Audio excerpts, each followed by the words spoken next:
இன்றைக்கு பிஸியா இருக்க மச்சான்னு சொல்லிட்டு நம்மளோட ஸ்கிரீன் டைமை பார்த்தா 6 hours காட்டும். உண்மை. நம்மளை நாமளே பிஸின்னு நம்ப வச்சுக்கிட்டு இருக்கோம். கண்டத கலைப்போம் சீரீஸோட எபிசோட் 2.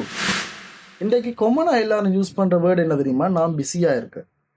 கால் பண்ணா பிஸி, மீட் பண்ண போவோம்டா பிஸி, ஏதாச்சும் புதுசா நியூவா ஸ்கில் லேர்ன் பண்ணுவோம்டா பிஸி, ஹெல்த்தை கவனிப்போம்டா பிஸி. பட் அவங்க கிட்ட புதுசா வந்த சீரீஸை பார்க்கறதுக்கு டைம் இருக்கு, ரெண்டம் பர்சன்ஸோட செட் பண்றதுக்கு டைம் இருக்கு, இன்ஸ்டாகிராம் ஸ்க்ரோல் பண்றதுக்கு டைம் இருக்கு. நம்மளோட லைஃபோட ப்ராப்ளம் டைம் கிடையாது. பிகாஸ் பில்கேட்ஸுக்கு நமக்கும் 24 hours தான் இருக்கு. பட் ரிசல்ட்ஸ் வந்து இங்கே சேமா இல்லை. ஏன்?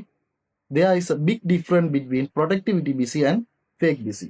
ஃபேக் பிஸின்னா என்ன தெரியுமா? ஓவர் திங்க் பண்ணிக்கிட்டு திருப்ப திருப்ப ஒரே வேலையை செய்துட்டு அங்கே வேற ரிசல்ட் வந்து எங்களுக்கு 0 தான் இருக்கு. இதே வந்து ப்ரொடக்டிவிட்டி பிஸி என்ன தெரியுமா? சைலண்டாக இருந்துட்டு எஃபெக்ட் போட்டு க்ரோத் ஆடுறது தான் மாஸ். இப்போ நீங்கள் சொல்லுங்கள், நீங்கள் ரியலாக பிஸியாக இருக்கீங்களா இல்லை உங்களோட ஃபோன் தான் பிஸியாக இருக்கா? அதோட உங்களோட ஸ்க்ரீன் டைமை கமெண்ட்ஸில் சொல்லிட்டு போங்க.